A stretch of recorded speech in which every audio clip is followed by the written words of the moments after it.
Today on Second Opinion with Dr. Ebony Jade Hilton, GLP-1 medications are dominating the conversation around weight loss and diabetes, but are they the miracle drug that they are hyped up to be?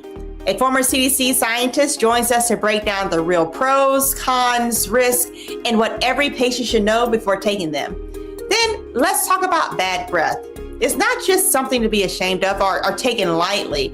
Experts say it could be a warning sign about your overall health, and we'll explain what your mouth may be trying to tell you about your body. And teaching kids early about healthy habits. A new children's book is helping families make brushing and flossing fun while building lifelong oral health routines. All that and more coming up now on Second Opinion with Dr. Ebony Jade Hilton. Stay tuned.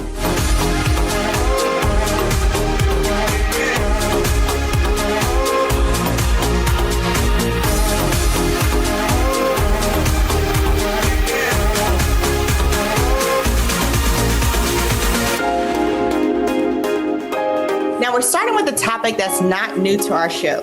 A few weeks ago, we spoke to a doctor that was a proponent of GLP-1s. It's a popular new trend to lose weight. And GLP-1, as y'all remember, stands for glucagon-like peptide 1. It is a hormone produced in the gut that regulates blood sugar, it slows digestion, and it signals fullness to the brain. And it was first approved, this class of drugs in 2005 by the U.S. Food and Drug Administration for adults with type 2 diabetes. But now millions of people are using it to actually lose weight. Well, joining me today is Dr. Henrietta Ross. We remember her, the former CDC senior health scientist. Welcome back to the show, Dr. Ross. Hello. Thank you so much for having me back. Yeah, listen, we have questions. So do you have any concerns? GLP-1s, like I said, it's been out since 2005. Mm-hmm. But now I think people are starting to hear it on podcasts or seeing it on TV with Serena Williams and celebrities across the board. Do you have any concerns with this class of medications being readily available?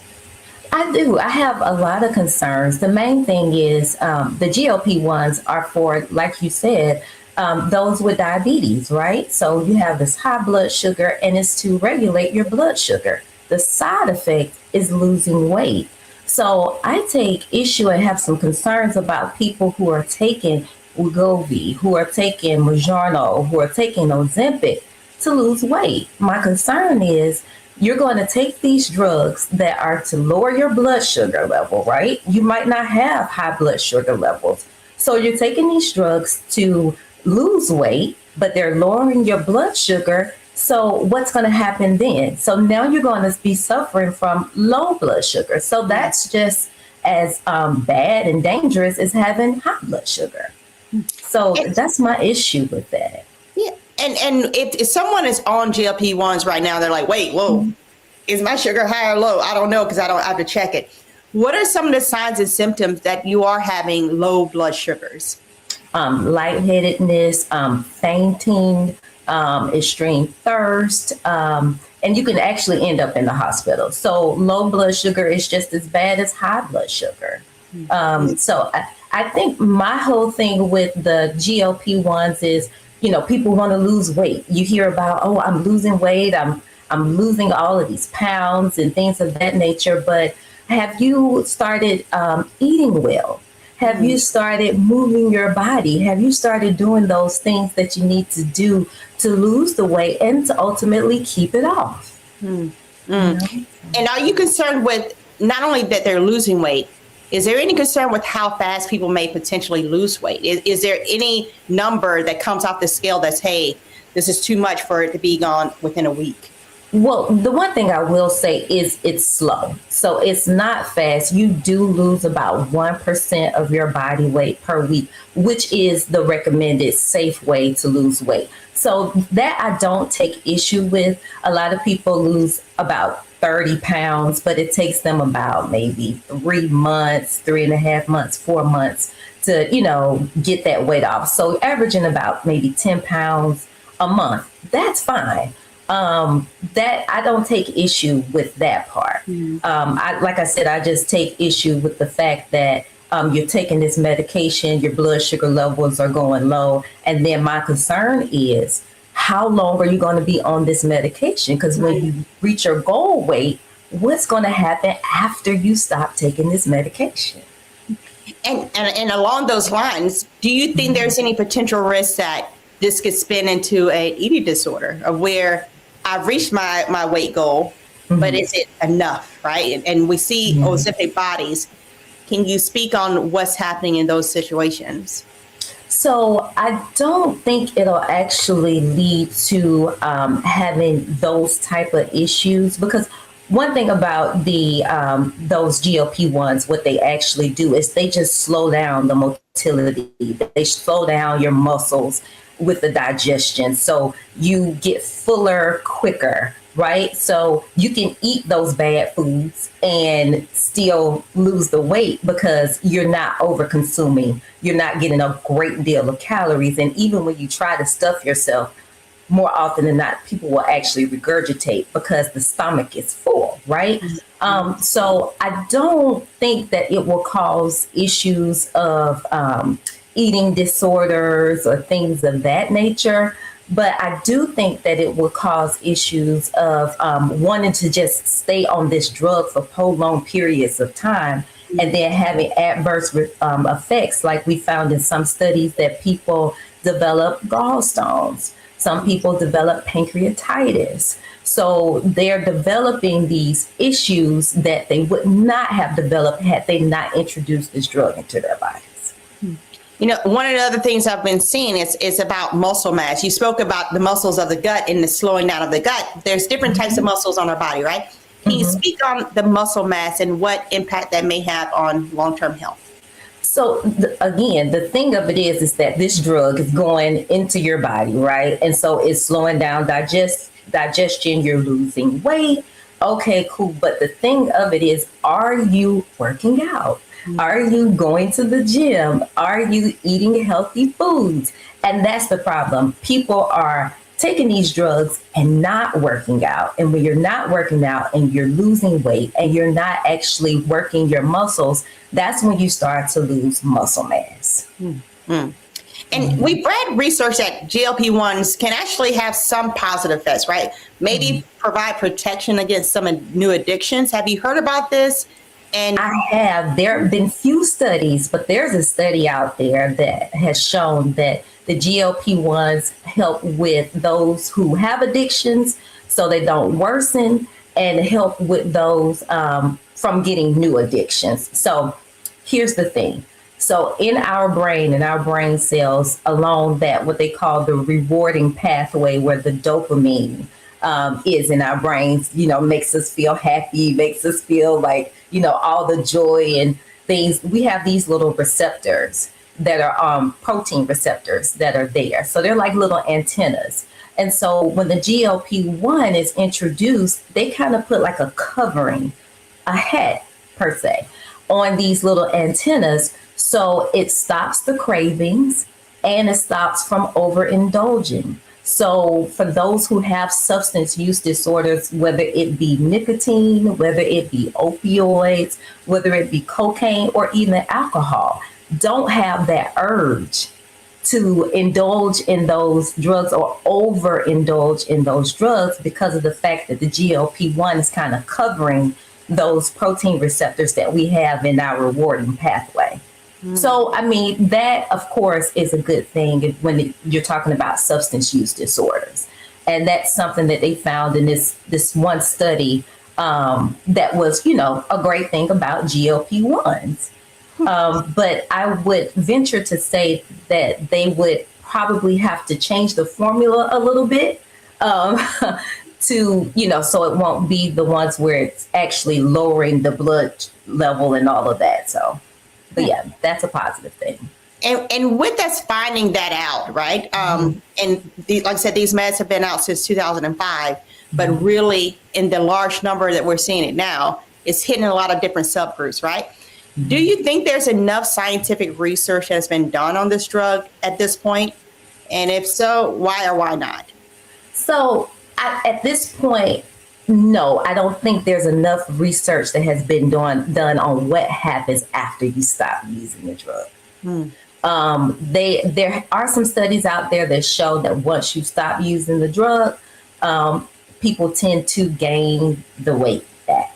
right? So I just think that there need to be more studies about what happens after you stop using the drug and what happens if you're on the drug for prolonged periods of times, for years. Because the whole trend is people get on the drug, they use it for 4 to 5 months, and they hit their goal weight, and then they stop. Right. So now we need to really, research and model and actually follow those people to see what happens after they stop using those drugs. Right. And what are the clinical implications? We have what's happening in our homes, and we can see the scale, and we know about the early feeling of fullness. But as an anesthesiologist by trade, right, my thought goes, what happens in the operating room? So what is your concern for people taking GLP-1s if they need any type of medical intervention, any type of medical surgery? What are some potential complications? So the first thing is, if it's a scheduled surgery, they need to be honest with their providers, because the providers are asking the questions now, are you on any GLP-1s? And they're asking that because they want people to stop taking them a certain amount of time before the procedure. Because again, because it slows digestion, there still can be food sitting in the stomach. I know a lot of times you have to fast, 24 hours prior to your medical procedure, nothing by mouth. But if you're on a GLP-1 and you stop eating 24 hours prior to your surgery, there still can be food sitting in your stomach. Mm-hmm. And during that procedure, you can aspirate, right? And so, of course, that can lead to death. So the first thing is to be open and honest with your physician when you're doing like the pre-surgery workup and everything, to let them know that you are indeed on GLP-1s, to where maybe your fasting you have to stop taking the drug, first of all, at least 2 to 3 weeks prior to you even having the surgery, right? So it's out of your system. And so, you can get back to your natural and your regular digestion, right? So that's the first thing. And then, God forbid, if there's an emergency surgery that has to happen, again, the individual is more likely to aspirate because there is, food sitting in the stomach. So. Right. And it's one of those things, we have measured. I want people to know, if you come in for emergency surgery, we are ready. As anesthesiologists, we're trained to protect you and your airway, but it does put you at higher risk, as Dr. Ross has stated. So it's definitely one of those things we need to know what you're on, and hey, we can rock and roll with your body as need be. So thank you, Dr. Ross, for coming again to help us separate the excitement from the evidence. You've always been a great guest. Thank you.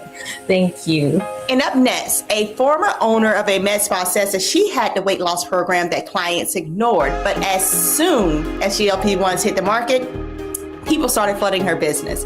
Hear why she says it's a designer diet. Stay with us.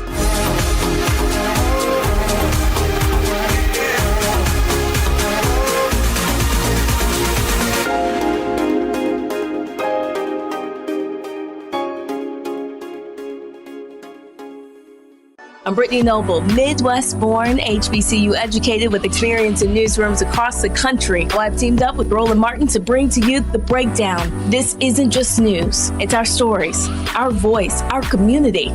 Join me for The Breakdown, Monday through Friday at midday, only on the Black Star Network. A decade of love, joy, and power. Black Voters Matter is 10 years old, and we are just getting started. This is love with a purpose. This is Black joy in motion. This is unstoppable power. Across campuses, neighborhoods, and back roads. Let's go! We show up not just to vote, but to be seen, to be heard, to belong. We ride together, we organize together. We remind each other that our voices matter, because they always have. Black Voters Matter is about more than ballots. It's about housing and healthcare, clean water and living wages, education, reproductive freedom, and dignity. It's about turning pain into action, turning belief into movement, turning community into power. We don't wait to be invited. We bring the energy. We bring the love. We bring the people. Because when Black communities come together, we don't just survive, we thrive. This is how change happens. This is how history moves. We organize, we build, we win.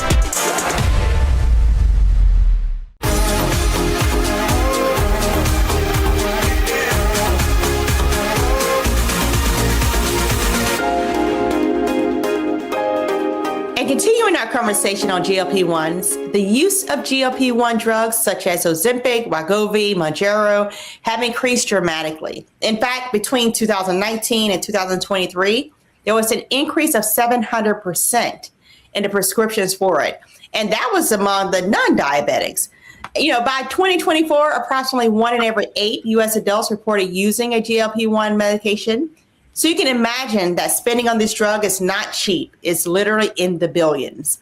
And joining me now is Kharel Baker, owner of Premier Medical Consulting and a former med spa owner.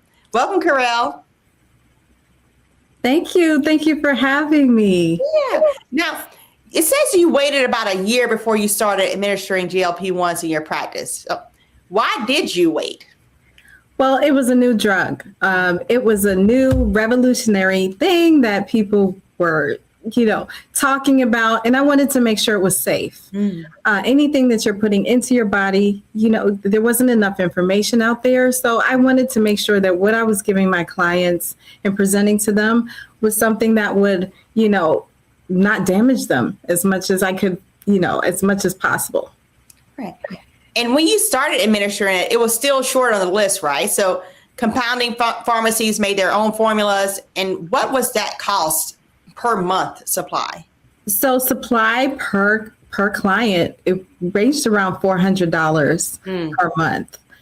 And that was a stark, that was as low as it can get. Whereas insurance wise, you're looking at $1,500 a month. Wow. And why does it cost so much? Do we know what's driving this price up? We have no idea. We still don't have any idea after, 3, 4, 5 years. We still don't know. Mm-hmm. And is there any concern, when we talk about compounded versions of GLP-1 medications, what does that mean for a patient? If they're now on websites and they say, hey, you can get this pill or you can get this compounded version, should there be something that they're looking out for? Well, the compounding company needs to be a non-research based compounding company. And with that, they are pretty much putting together their own formula, which means you want to make sure to check those ingredients, check what the side effects might be with that specific company, and see if anything in there might cause alarm with any other health issues you might be experiencing. So it's going to be you're going to have to be a little bit more meticulous than just trusting and saying, oh, pill, or, oh, I would rather take this as an injection. You want to just make sure that the product that you're taking works and it's effective. And also if it's had any side effects reported at all. And, many people at this point, I think, are getting their GLP-1s through med spas or online clinics, right? They go to a website. What safeguards should patients look for to ensure that they're actually receiving the medication safely? Like, is there anything that would show them on a label, or how can they check? Yes. Well, actually, what you want to do is make sure that you are going to a facility where that medication is being sent directly from the pharmacy to your home. You don't want to go into a facility and just trust what they're mixing up, because you're not quite sure if the levels of the ingredients are correct. So you want to make sure it's coming from a secured source, that is coming direct from the pharmacy to your home, and that you can administer you can administer at home, and all the things that you're going to need to administer are included. Now, you mentioned with your med spa that this medication was costing upwards of $400 per month for the supply, and even with insurance up to $1,500, right? Was it in high demand despite that cost? Were people knocking on your door saying, yeah, but I still want it? Oh, yes. It felt, as soon as we started to offer the GLP-1s, what we noticed was there was a tremendous rush in phone calls, appointments, trying to come in. We had to add 2 additional providers just to see the increase. So we had about an 80% increase in inquiries, 80% increase in our patient load for just the GLP weight loss medications. And can you describe what type of person was coming into the clinic? What type of, was it older people, younger people? Was it people with diabetes, or was it just people who said, hey, I'm just here for the weight loss? We had a lot of people that said, I'm just here to look good. I want to lose this weight. I want to feel better. It was not tied to a medical condition, which was kind of interesting because, of course, this medication was made for those who are diabetic primarily. But we saw a lot of especially women coming into the spa looking for that weight loss medication and that weight loss thing that will just finally help them to lose the weight. So we saw a lot of menopausal age women coming into the spa, and they had great results. And now, do you see that shifting? Do you see more men, for instance? Are men starting to use GLP-1s at equal rates of women? Absolutely. This is now, GLP-1s is now part of the process of getting, of being an adult, of gaining a few pounds here and there, and definitely wanting to lose that weight. So we are seeing an uptick in men coming in for the service, and they are losing the weight just as well as the women. Now, prior to the GLP-1s and you using that within your med spa, did you have another weight loss program? And did it do as well as far as people saying, hey, I want to be a part of that program versus this one? So yes, we did have a more traditional weight loss program in our spa, and it did okay. What we did find is that, people did not want to do that traditional route. They didn't want to diet. They didn't want to exercise. They didn't want to do some of the shifts in behavior in order to lose the weight. So when GLP-1s came, it was a lifesaver for them. They did not have to commit to a lot of the lifestyle changes. So we did see a huge difference in what our clients were signing up for. And what are your concerns if someone is using the GLP-1s for 5 or 10 years and they're not doing those lifestyle change motions, right? They're not doing the exercise and they're not necessarily changing their diet. What's your concern about that long-term use? Well, in everything, there's always a few that stray, but we're seeing a huge number of people that use it as a designer diet. And a designer diet meaning, I have a few pounds that I want to get rid of. Let me get on the medication. And then they lose that weight and they come off of it. And then they go back and they come off of it. And they continue that pattern. And that's not healthy because you worry about the long-term issues. You worry about what they're losing, how quick they're losing it. And also you're worrying about the weight gain on top of that's coming back. What's happening there? Is it too much, or is it double or even triple the weight that they started out with? So there's a huge concern for the consumer to use it as I'll just get on it for a few weeks or so until I lose that weight to go on vacation or fit into the stress, and then I'm just going to stop. And that that can wreak havoc on the body. And earlier you mentioned that your clientele were kind of those menopausal women. What about the younger age? Are you hearing any trends of this now being such a trendy medication that we're having younger and younger and younger? And how young do you think, in your opinion, is too young to be starting this medication? Well, I am old school. I always try to push healthy lifestyle and watching what you eat, going on a diet that you understand how to even eat and how to even diet for your body.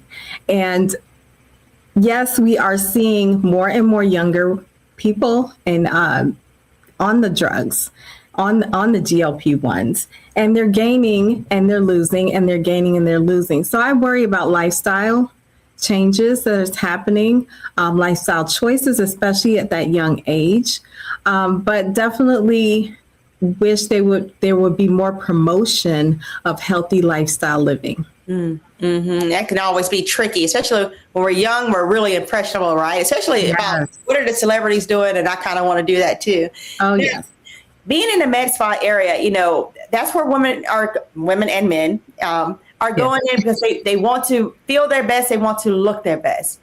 Did you see any patients coming in with what you thought were just unrealistic expectations about not only how quickly they can lose the weight, but how much of the weight would actually come off? And how did you manage those expectations within those consultations? Absolutely. Part of what we have to do is, of course, when you're on GLP-1s, you do have to monitor. You do have to check in with the clients and just make sure they're doing what they are supposed to do and how they're even feeling. Are they having any reactions? And that's simply because a lot of people do want that weight off, and they will endure feeling sick. They'll endure some of the side effects that they're experiencing and sacrificing that in order to lose the weight. So with that, there are some people that expect, and especially with when we're talking about this being 400 and up per month dollar wise. And for a lot of people, that to find that extra money to put into a diet and commit to that is very hard. So we have to set the expectation, and we try to map it out for each of our clients, and we tell them, hey, if you want to get to goal, this is what we're looking at. This is the level of commitment you're going to need to make. And we let them all know this, if you can't commit to at least 9 months, this might not be the option for you. And we let them know up front because we want to set those expectations early so they understand that we are focused on their health and well-being. They are gonna lose the weight. The weight's going to come up, but let's be responsible and make sure that they have the healthiest outcome possible. And for those listeners who are listening and said, hey, I just want to lose some weight. Is there ever any age or any size range where you're saying, hey, the GLP-1s are not for you, right? That losing weight with this medication may actually be more harmful for your health because you don't have that much weight to lose. What is that target range? So at our spa, when I had the spa, it was very much, what are we doing? And for what purpose? And we also go and offer some alternatives to reach those goals. So while some people come in fixated on GLP, that is for total overall weight loss. If someone is within 10 pounds or to their goal weight, they might not need GLP all the way around. They might need it in certain areas, love handles, the little abdomen fluff there. So it might just be spot treatments that's necessary and not GLP. So we try to give healthy alternatives to instead of GLP-1, especially if they're within a certain, pound to goal. And if there's people that's on GLP-1s now and they're saying, okay, I'm getting near my targeted weight, do you wean off? How does it work to get off of the medication so you don't have to be on it for 10, 20, 15, years? It is so vital to wean on and wean off. Okay. You cannot stop cold turkey. If you stop cold turkey, your body is going to go into, I call it fat shock, okay? It's going to just, oh no, where did it go? And you're going to, historically, a lot of that weight is gained back when that happens. So it's very important to wean off of it. Yes, you've made a goal, you look great, you feel great, but it's very important to wean off of the medication so that your body can get back to a stable environment where it understands, okay, that was for that time, but now we're functional at this level. So you want to give your body that time to adjust. Kharel, thank you so much for giving us a behind the scenes look at the business, the demand, and the realities of what GLP-1 medications can actually do to your body. So where can people find you? If they have additional questions, is there any way they can tap into your social media to just look at your posts? Yes, so we have, you can visit our website at pmdcon.com or Instagram at pmdcon.com.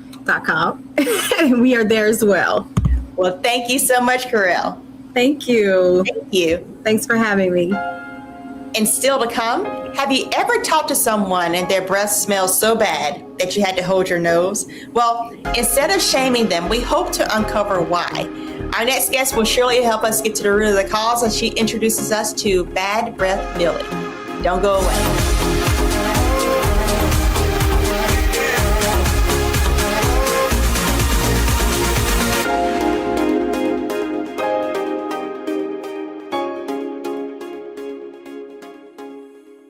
I'm Brittany Noble, Midwest-born, HBCU educated with experience in newsrooms across the country. Well, I've teamed up with Roland Martin to bring to you The Breakdown. This isn't just news. It's our stories, our voice, our community.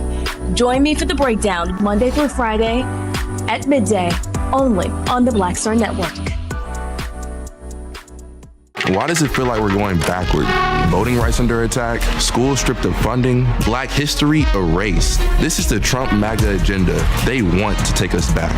They are redrawing congressional lines in states across the country, deciding who gets power and who gets silenced. We see what this is, a power grab. Virginians won't be fooled. Show up, vote, take back our power. It's a temporary measure that gives the people, not politicians, the final say. Vote yes by April 21st.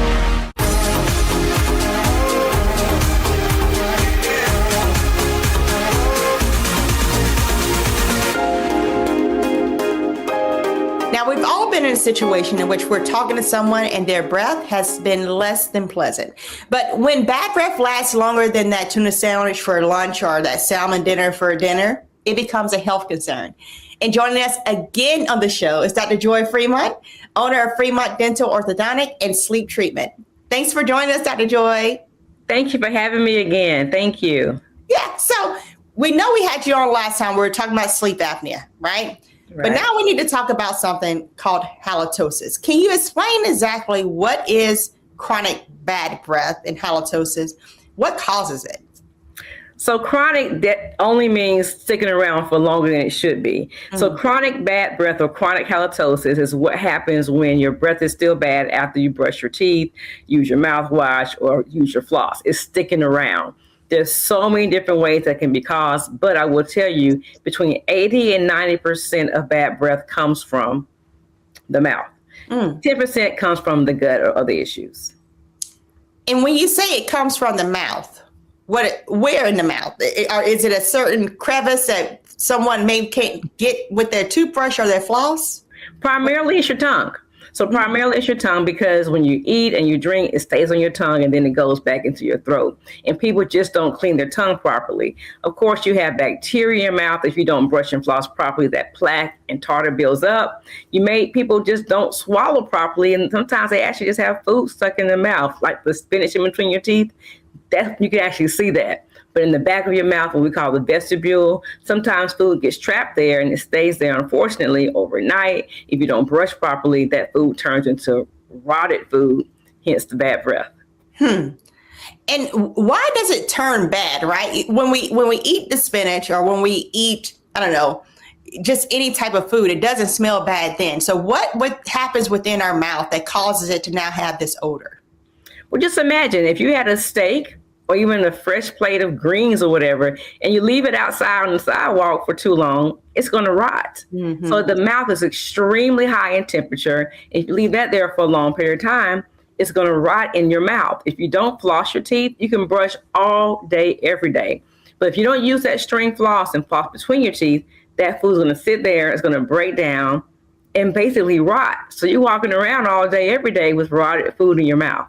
And are there certain medical conditions like acid reflux, sinus infection, or diabetes that cause people to be more at risk of having chronic bad breath? Even if they have good oral hygiene, they're saying, hey, I floss, I brush. People still tell me that I have a smelly mouth. Well, you just named the top three. So one thing is acid reflux or GERD, and that's when the actual acids that are responsible for digestion back up into your esophagus, and even some undigested food backs up, and then it comes out of your mouth. So people with acid reflux, a lot of times when they have high anxiety, that acid churns and builds up. And people who on a regular basis just talk in a normal, relaxed settings, they don't have bad breath. As soon as that stress hits them, it becomes an issue. Also, diabetes releases what's called ketones. And you've heard the term ketones lately about the keto diets. So unfortunately, people on keto diets have what we call keto breath, because those ketones have a very distinct kind of sweet, sickly kind of smell to it. And then, of course, stress and high blood pressure, hypertension, because what happens is you take medication that treats these things, but those dry the mouth out. The drier the mouth is, the more likely it is bacteria to stick to your teeth and then cause bad breath.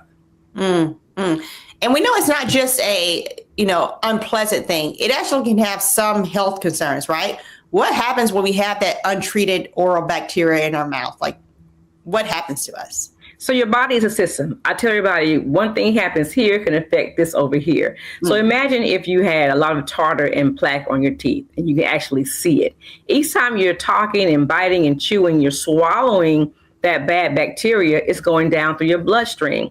There's a distinct correlation between heart disease, gum disease, and even diabetes. So if you're swallowing all that bad bacteria, it's getting to your bloodstream, that plaque can build up in your bloodstream and cause heart issues that are already there to get even worse. So you have to brush, you have to floss your teeth, and then your health overall just gets better. And for many of us, we're like, oh God, she's talking about it getting in my bloodstream, because we wake up with morning breath, right? You hear people say, oh, that's my morning breath. What's happening at night that makes our breath go from okay to I need to run in there and brush my teeth? So morning breath is common, but it has to go away. So morning breath happens when, remember I told you the mouth is very, very, very hot. So when you're sleeping, the saliva content goes down. As your body relaxes, so does the salivary glands. And so what happens is you don't have that saliva that's designed to flush all that bacteria away. The drier the mouth is, the worse the bacteria gets. So when the mouth is very dry, it's like a hot oven or a sauna. And most times your mouth is closed. Even if it's open, it's very dry, and that bacteria tends to build up. That's why, unfortunately, some people think, oh, I just brush at night. I don't brush in the morning. You got to get that out of there. Not brushing in the morning. That is interesting. And, and it brings up the importance of hydration. Drink your water, people. It actually helps you. You have to hydrate. And speaking of drinks, are there any concerns that coffee drinkers, right? Are people wake up in the morning and they're like, oh, I have to have my coffee, or drinking coffee all day? Does that, or smokers, do they have any kind of propensity to developing bad breath? Yes, absolutely. I tell people most adults love a fresh cup of coffee. The coffee you smell in the kitchen that comes out that pot does not smell like the coffee breath you have, okay? And then the smoking, it smells totally different. So what happens is coffee, or the caffeine in the coffee, or even the acid in the coffee and the nicotine, those dry your mouth out because it decreases the amount of salivary flow. I've said it 2 times already. The slower the saliva flows, the drier the mouth is. It tends to enhance the bacteria, and it smells terrible. Coffee in the mouth does not smell anything like coffee in your coffee cup. And how can people attack their bad breath? If they're listening now and say, okay, I get it. It's bad for me. What can I do at this point? If I'm already brushing and flossing, when do I need to start coming to seek medical help and not trying just home remedies? So the first thing you have to do is make sure that your oral health is pristine. Brushing is fine, but make sure it's twice a day. Flossing is fine. Make sure it's twice a day. But the culprit is that tongue. If you were to stick out your tongue right now, if it's not a solid color pink, that brown bacteria is building up. So you have to scrape your tongue with a regular tongue scraper. Now make sure you understand, all tongue scrapers are not alike. You have to use one that has ridges, something like this, that has the ridges, not that cute silver one that's smooth. That's a squeegee. It just gets it away. Not your toothbrush that just brushes your tongue. A toothbrush is designed for your teeth. You have to have one that has ridges, that actually gets into those deep pits and grooves and scrapes all that away. If you don't do the brushing twice a day, flossing twice a day, and use your tongue scraper, you're bound to have bad breath. And then, like you said earlier, you have to almost overhydrate to make sure your mouth is flushed out. See, Dr. Fremont, this is why we love you, because you bring the props, because visualization is what saves lives. And you also bring in a little bit of education on your platforms. You have a character on your social media pages called Bad Breath Billy, right? Yes. So I have a good friend who brought up Bad Breath Billy. So Bad Breath Billy was somebody who her friend was actually dating. And her girlfriend was like, hey, I have a guy I'm dating whose breath is horrible, but I have no way of knowing how to talk to him. Because bad breath, we laugh about it, we joke about it, but bad breath is not only a dental or health issue, but it's also a social issue that can affect your social life and your relationships. Mm-hmm. And most people who have bad breath don't know they have bad breath because that's your odor, is part of your natural odor. So you don't even smell it. So it's very important to know that if you're in a relationship with somebody and they're backing up or dodging or even avoiding you, it may be your breath, so make sure that you are with someone who could tell you, or your friends, and say, you know what, you might want to get that checked out. Right. And you mentioned earlier too that, about 80-90% is originating within the mouth. What's the other percentage? The 10 to 20%, is that now a surgical need because it involves your esophagus or your stomach, or what can people do to help mitigate that? Very rarely will you have to have surgery. You need to make sure that if we can't fix your breath because with the brushing, flossing, and scraping your tongue, and you have to do it at home, I can't go home with you.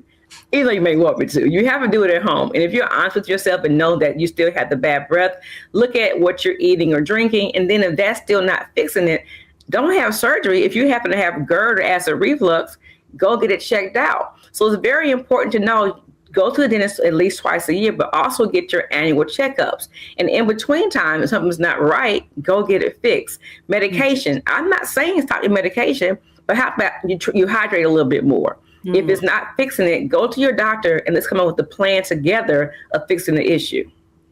And some people may be listening right now and say, okay, she said GERD or reflux. What exactly is that? What does it feel like? What are the symptoms? So they can know. And also, are there any over-the-counter treatments that they can use to help remedy that?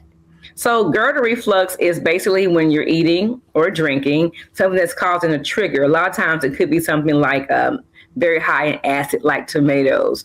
Everybody's different. But the actual acid backs back up, not going down, it comes back up through your esophagus and it comes out with that bad smell. And once again, you might not smell it. Sometimes you have a very persistent cough. Sometimes when you're sleeping, you just can't sleep at night. You're uncomfortable, things like that. So basically, sometimes just simple as gas X.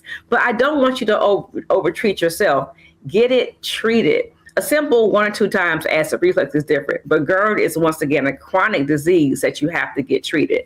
So make sure that if you have that issue, if you're uncomfortable, if you're always burping or belching, that may be a sign of GERD. Mm-hmm. That heartburn, when you get that burning sensation, yes, it's really important that you go get checked out, because that acid is actually now impairing your esophagus, and that can turn into cancer, people. It can turn into cancer. So go get checked. And Dr. Fremont, thank you so much for reminding us that bad breath isn't just a social concern, that it can be a signal for our overall health. So where again can people find you and Bad Breath Billy? Because they need Bad Breath Billy hangs out with me sometimes at MissDrLady.com. And I'm on social media under Miss, that's MISS Dr. Lady. I'm in Atlanta, Fremont Dental. You can come see me anytime. If you even have a question and you're not in Atlanta, go on my social media. That's Instagram, Facebook, and TikTok. Ask me a question. That's me who's answering. So I'll take care of you and Bad Breath Billy or Belisha if that's you. I know that's right. Well, thank you, Dr. Fremont. Always a good time. Thank you for having me. Thank you. And still to come, a new children's book is getting children excited about brushing and flossing. We'll explain next.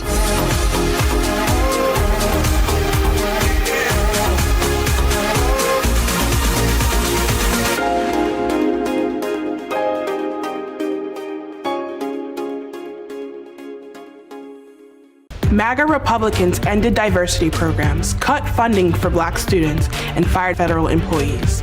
And they won't stop there. Now, they've redrawn congressional maps so that they can rig the November elections.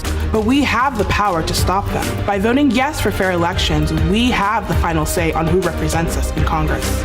This is a temporary measure to restore fairness. They are not backing down, and neither can we.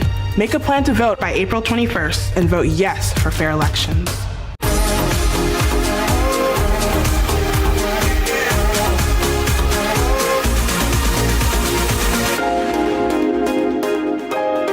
Now, parents, did you know that about 50% of kids have cavities by the age of 9? It makes it one of the most chronic diseases for children. Well, there's a new children's book on the shelves to help reduce that statistic by urging kiddos to embrace good oral health. The book empowers the kids to focus on those early things, right? Brushing their teeth, flossing, and reducing the issues that lead to childhood oral health disparities. So joining me now is Dr. Kharel Austin. She is a dentist and the host of Let's Talk Smiles podcast and the author of The Adventures of Liz and Abe, Visits to the Dentist. Welcome, Dr. Austin. Hello. Thank you so much for having me. Thank you. You know, I love a good children's book. I'm a children's book author myself. So congrats on the book. Can we see it?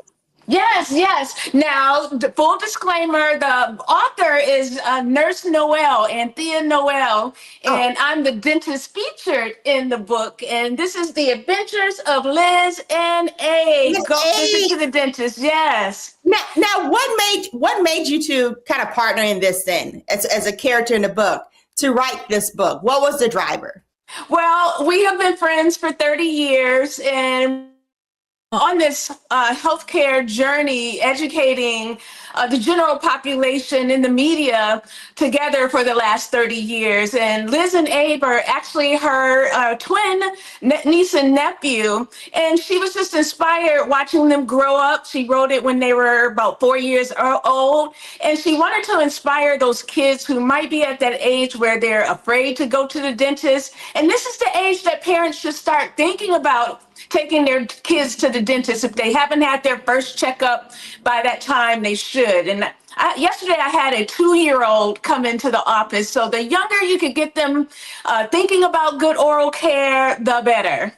Yeah. You know, and this book is so timely. Like I said, according to the CDC, 50% of children have cavities in their baby teeth. Yes. Why is that? What's going on? Yes, well, you know, a lot of it has to do with the parental care of their kids' teeth, putting the kids to bed or the infants to bed with milk or juicy juice to pacify them, you know, giving them sweets, you know, anything to shut the kids up. Parents these days, this new generation of parents will give them whatever. So we just have to be mindful, just like with our own adult teeth, the things that we're giving kids. Now, luckily, kids get a second chance with their adult teeth.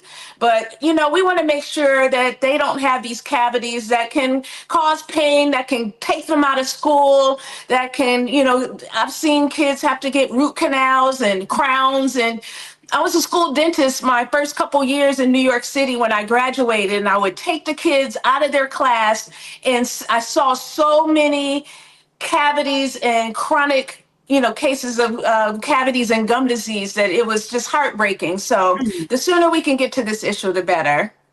And how soon should it be? Like at what age should parents begin brushing their children's teeth? Should they be flossing? You know, when is it too early or too late? I mean, right away, you want to take a finger swab. They have these on Amazon and some grocery stores. You want to start wiping the gums of that bacteria as early as possible. Now, as soon as 2 teeth erupt through the gums and they're touching, that's when it's time to start flossing. And they actually have these kids flossers that you can buy, just like we have the adult packages. They have them for kids.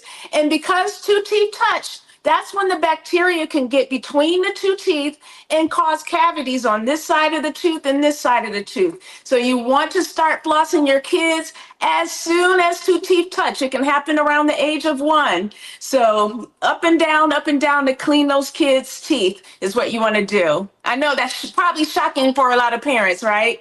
Oh, you see my eyes right now. My eyes are already big, but I have 8-month-old twins and they have their first little teeth and they are touching at the bottom. So I'm like, time to floss. I need to get that flagger out. Yes. And what are some of the other biggest mistakes families are making when building those early oral health habits with their kids? Just like your previous guest talked about, the same things that we do to prevent cavities and gum disease, the kids should have a routine as well. I have a Healthy Smile workout that I have everyone do, and I'm encouraging families to do it. It's a challenge. And really, on a daily basis, you want to brush for 2 minutes, preferably with an electric toothbrush, and they have them for kids. You want to make sure that you're getting the front surface, the biting surface, and the back surface. You want to make sure that, again, you're flossing between each and every tooth. That's step 2. Step 3, you want to use an alcohol-free mouth rinse. Now, they have the kids' mouth rinses. ACT is one popular one that includes fluoride. And you want to rinse for 30 seconds total. 10 seconds over here, 10 seconds over here, and then take it to the head and make sure you're getting the back of the throat and the tongue, as your previous guest mentioned. And cleaning the tongue, even for kids, is important. That tongue holds a lot of bacteria. And in the challenge, I talk about consistency, just building these healthy habits every single day. There's a lot of cool little apps. If you go to the Apple iStore, the store, you can find apps that will help you be reminded to brush and floss, and cool little games and stuff like that. So if you go to vipsmiles.com/challenge, in your inbox, parents and kids, you will get a video from me that will teach you how to do these things properly. You know, and while you're talking about this, in my mind, I'm thinking, okay, again, I have my little babies, and I'm trying to prevent them from getting this tooth decay. Is it linked to what they're actually eating? Right now, you know, it's breast milk and it's some solid foods. But is there something in the diet that leads the little baby, to the 4-year-old, to the 9-year-old who has cavities? Is it the drinks? Is it juice? Is it snacks? What should parents be looking out for? Commonly, it's the sugary drinks, the acidic drinks, just like your previous guest mentioned, and the things that you snack on. So in the book, Nurse Noel talks about, you know, choosing crunchy vegetables as a snack. Carrots, celery. I know it's not sexy for kids. They want the chips and the, you know, all the things. But we gotta, as parents, instill apples, you know, something crunchy that's going to stimulate the flow of saliva, natural sugars. And you can balance that pH off with, you know, neutralizing it with water, just making sure that you are cleaning and making sure that what happens is plaque plus the sugar gives you a plaque attack. And that plaque attack is what really starts to cause the cavities. So you either want to minimize the plaque or you want to minimize the sugars, but you certainly don't want those two things to get together, because it will attack your teeth. And that's how those cavities really start to form. And it doesn't take long for them to happen. Now, the next part of it is making sure that you take your kid to the dentist. And like I said, I had a 2-year-old come in yesterday. She was the most adorable. And when you bring your kids into your visits, parents, that starts to get them acclimated that the dentist isn't a scary thing. In the book, we talk about Liz and Abe being afraid to go to the dentist, and the parents being there to reassure them that it's okay. I'm going to be here to support you. And that's what a lot of people need, because a lot of times when we see the dentist on TV, it's a scary thing. We're always portrayed as the villain. So it's just getting the mindset that the dentist is, the dentist is the good person to save your teeth and to keep them healthy and strong for a lifetime. Right, because a healthy mouth is a healthy body. And absolutely. You know, there's some parents, I'm assuming, that are saying, hey, I see my child has bad teeth, but these teeth are going to fall out in a year or two anyway. Is that something that they should ignore? Is there any risk of allowing those teeth to decay in the mouth and not going to a dentist? Yes, the same thing as your previous guest mentioned, the same extreme health risk that can happen with adults can happen to children as well. One famous tragedy that happened with a young, I think he was about 12 years old in Maryland, Diamante Driver, actually lost his life because of an infected molar that he had in his mouth, and he just didn't have the money to get that extracted in time. And, you know, it can be as extreme as a loss of life, and we don't want that. So again, that same bacteria that forms every day, that soft, gooky plaque, goes through the bloodstream, goes through the saliva, and it can attack all your vital organs, and particularly if your kids are diabetic or have any kind of compromised systems, it can really start to affect your total health. Right. And you bring up a point with naming the little baby, 12 years old, that's a baby, right? Yeah. Who passed away, and it's so unfortunate. And we know that there's disparities that exist within our community, right? Yes. For families who can't afford dental plans, if they say, if you're a mom or dad, you're listening, you're like, I see my baby, I know they have cavities, I can't afford to go anywhere. Are there any resources available, and where can they go to seek help? Yes, there are resources. One of the easy ones that I tell everyone is your local dental schools. If you're in a major city, most of our major cities have dental schools where you could go and get low cost dentistry. And the other options are actually teaching hospitals. If you're in a major city, a lot of hospitals have a dental unit because after we graduate, a lot of times we'll do a residency. So these are graduated dentists who are just honing their skills. In New York City, where I am, there's Harlem Hospital, Bronx, Lebanon, NYU. So Google local teaching hospitals. There are organizations like RAM USA that actually has free dental days across the United States. So if you look up RAM USA, you can find out where the next free dental day, and you don't even have to live in that state. You could go and get free dental care. First come, first serve. You get there at like 5 o'clock in the morning, and you can get your basic care, your basic needs taken care of. And then finally, there is a dental plan that I've been recommending for at least 15 years. It is called Carrington 500. This is a plan that is only $8.95 a month. You could put a family of 4 on the plan, and you can save up to 60% off of your dental care. So something that would normally cost $100 could, go down to $40. So I would recommend that as well. And all of these resources are on my website, letstalksmilespodcast.com. And see, and this is why, Dr. Austin, why shows like this is so important, because so important. You're giving so many facts and resources from, like you said, the medical schools, like you said, the RAM, you said RAMs? RAM. Mm-hmm. And how do you spell that out? RAM, I think it's remote area. RAM. What is the M for? We'll find out. Medical. remote area medical. And can you give the viewers your email subscription? Because I know you give out tons of resources with that, right? And fun oral lessons for the kids that they can use. Can you tell them where they can find you? Okay, one more time is VIPsmiles.com/challenge.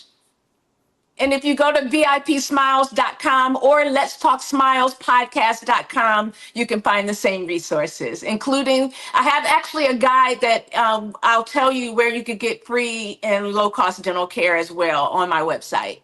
See, and this is what the people need. Thank you, Dr. Austin. Thank you so much. Practical tools, you give resources. We will definitely be having you back, because this, again, will help to save lives, because kids grow up to be adults. That's and we right. want them to have healthy lives. So thank you so much for having me, Dr. Ebony. Thank you. Bye. And still to come, my prescription of the week.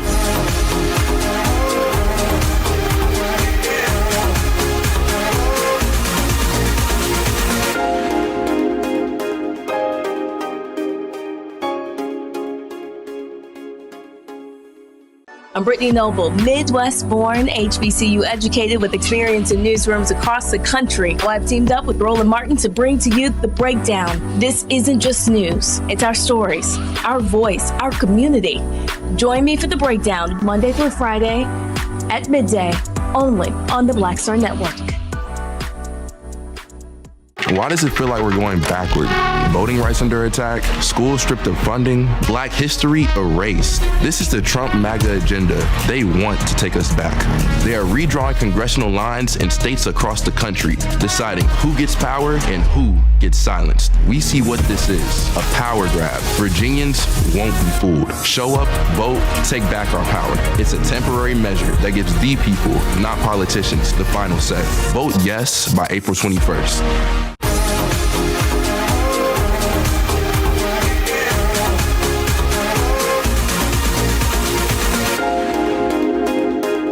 Now, let's talk about obesity because it's often discussed as a personal failure when in reality, it's a complex medical condition.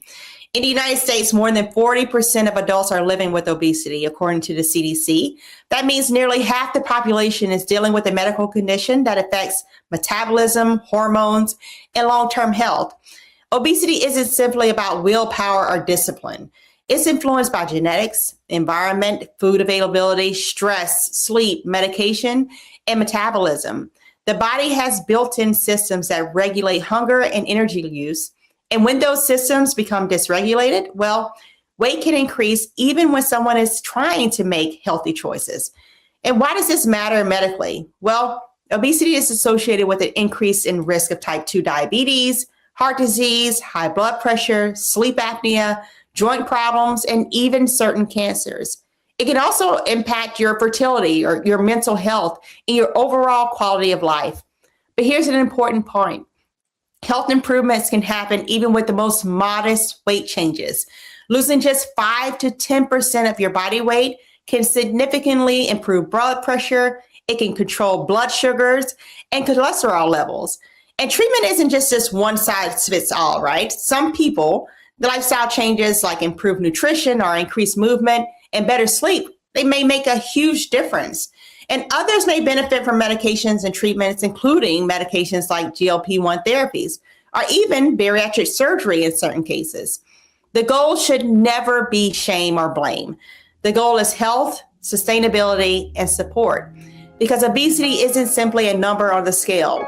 It's a medical condition that deserves understanding, evidence-based treatment, and most importantly, compassion. And that, my friends, is my prescription of the week. Thank you all for watching, and we'll see you next week on Second Opinion.